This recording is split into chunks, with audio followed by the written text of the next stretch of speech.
Moikka! Mä oon Tea Vurtanen ja olen valinnut tämän opintojakson projektiksi ThinkLinkin. Tällä videolla esittelen ThinkLinkin perustoimintoja ja mahdollisuuksia sekä esimerkkejä sen hyödyntämisestä opetuskäytössä, etenkin ammatillisen opetuksen maailmasta tarkasteltuna. ThinkLink on siis maksullinen työkalu, jolla kuviin ja videoihin voidaan lisätä lisätietoja ja linkkejä. Kuviin voidaan siis esimerkiksi lisätä ohjeita, vinkkejä, teoriatietoa tai vaikkapa videoita ja linkkejä itseopiskelun tueksi. ThinkLink mahdollistaakin siis visuaaliset oppimiskokemukset, esitykset sekä oppimateriaalit. ThinkLinkin etuna on tekstikuvauksien lukemisen mahdollisuus myös syventävän lukuohjelman kautta. Näin siis voidaan huomioida saavutettavuuteen liittyviä tematiikkoja. ThinkLinkillä on mahdollista luoda interaktiivisia kuvia ja videoita, kuten taustalla olevasta esimerkistä voidaan huomata.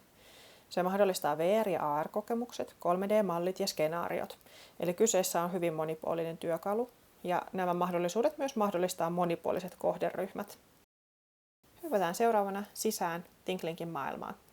ThinkLinkiin kirjautumisen jälkeen pääset ThinkLinkin etusivulle, josta löytyy erilaisia työkaluja. Tutustutaan tänään multimedia-editoriin, jolla voi siis tehdä interaktiivisia kuvia ja videoita, 360-kuvia, VR-kuvia, videoita sekä 3D-malleja. Lisäksi tutustutaan myöhemmin tuohon skenaarioiden rakentajaan. Napataan multimedia-editori auki ja luodaan uusi. Mikäli haluat käyttää Canvaa, paina tyhjä ja täältä löytyy Canva-nappula, mutta ladataan nyt kuitenkin koneelta tässä vaiheessa kuva meille. Lähetetään kuva, painetaan sen jälkeen Jatka-nappulaa. Kuva ilmestyy näytölle. Tämän jälkeen tähän voidaan lisätä täkejä, tehdä tästä interaktiivinen. Valittavana on erilaisia vaihtoehtoja. Voidaan luoda tekstiä, mediaa, lisätä pelkkää tekstiä, luoda kierros, luoda kysely tai upottaa nettisivu. Lähdetään kokeilemaan kuitenkin tuota tekstiä ja mediaa. Tänne siis laitetaan otsikko ja haluttu teksti, ja tekstiä voidaan muokata alla olevilla tekstityökaluilla. Voidaan upottaa myös nettisivu. Tarvittaessa voidaan vaihtaa ikoni sopivammaksi ja painetaan valmis, niin täki ilmestyy meidän kuvaan. Täkiä voidaan siirtää raahaamalla sitä paikasta toiseen. Kokeillaan seuraavana lisätä web-sivu. Eli painetaan lisää täki ja täältä. Ja tänne laitetaan web-sivuston osoite, jolloin me saadaan web-sivu suoraan meidän täkiin. Tehdään seuraavana kysely. Voidaan luoda kysely, jossa voidaan kysyä opiskelijalta asiaa X. Opiskelija vastaa parhaimman vaihtoehdon, minkä kokee oikeaksi. Seuraavassa täkissä luodaan kierros, eli tehdään ikään kuin seuraava sivu. Valitaan sisältö. Täältä voidaan käyttää valmista, mitä ollaan ladattu jo tänne ThinkLinkiin. Tämä otsikoidaan, joka tulee näkyviin, eli tämän täkin takaa löytyy pelilauta. Voidaan tehdä ehdollinen siirtymä, jolloin opiskelijan täytyy vastata asetettuun kysymykseen oikein, jotta hän pääsee seuraavalle sivulle, eli tänne meidän pelilaudalle. Tämä voidaan jättää kuitenkin tekemättä, jolloin opiskelija pääsee täkiä painaessaan suoraan seuraavalle sivulle. Kun kuva on valmis, painetaan valmis-nappulaa.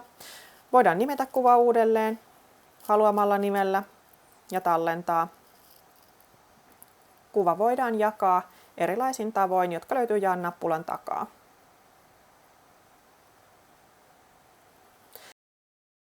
Seuraavana kokeillaan skenaarioita, eli valitaan skenaarioiden rakentaja ja luodaan skenaario.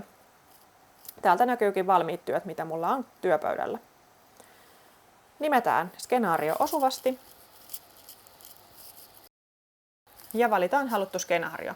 Voidaan tehdä pakohuonetyylistä, tehdä simulaatiota esimerkiksi tästä kliiniseen päättelyyn sopivaa vaihtoehtoa, itse tutkivaa tai ihan lineaarista. Valitaan nyt kuitenkin tuo simulaatio. Käytetään tätä mallia. Eli täältä ylhäältä löytyy aloituspiste, eli se info, mistä opiskelija lähtee liikenteeseen. Täällä voidaan esimerkiksi käyttää tuota meidän äsken tehtyä interaktiivista kuvaa. Valitaan se lähtökohdaksi.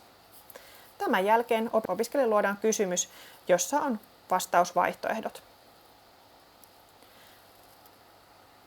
Vastaamalla kysymykseen polku lähtee haarautumaan, eli opiskelijan vastaus ohjaa oppimista ja toisaalta myös tätä tehtävää.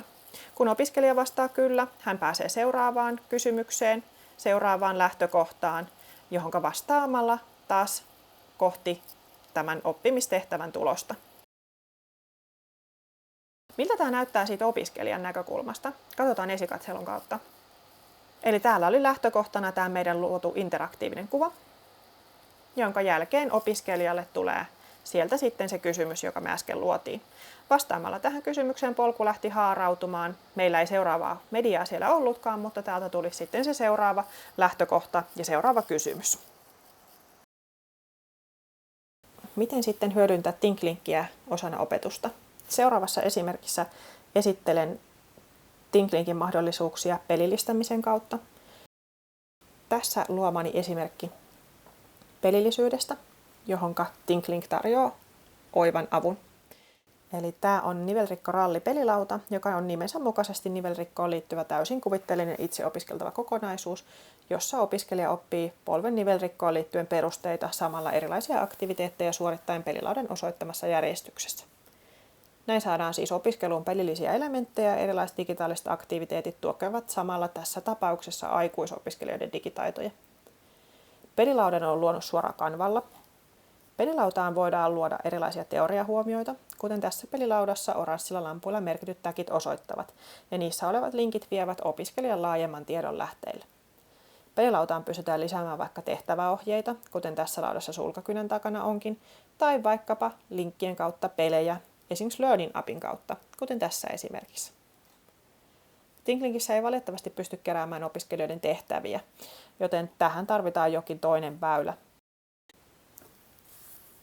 Valitsin tämän projektin aiheeksi ThinkLinkin, tämän kurssin käyttökokemuksen ja kyseisestä työkalusta innostumisen myötä. Mun oma konteksti on aikuisten ammatillisen opetuksen maailmassa ja tämän kurssin aikana olenkin pohtinut, että miten voisin tukea opettajana aikuisten oppijoiden digitaalisten taitojen kehittymistä.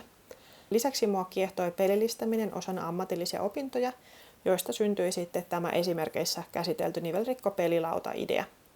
ThinkLink tarjoaa monipuolisesti erilaisia vaihtoehtoja oppimisen tueksi ja saman innovaation alta löytyykin monen tasoisille käyttäjille erilaisia mahdollisuuksia tukea opiskelijoiden oppimista.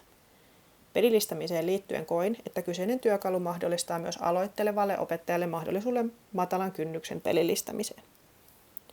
Teknologiaan tutustumisen myötä oivalsin, kuinka pienillä ja helpoilla ratkaisuilla voidaan tuoda opetukseen digitaalisuutta ja toisaalta tukea opiskelijoiden digitaitojen kehitystä. ThinkLink tarjoaa mahdollisuuksia oppimiseen ja opetukseen, joita aion hyödyntää myös helppokäyttöisyyden vuoksi jatkossa. Mahdollisuudet eivät kuitenkaan rajoitu pelkästään formaalin koulutuksen maailmaan, vaan kyseistä työkalua on mahdollista hyödyntää myös monipuolisesti työelämässä,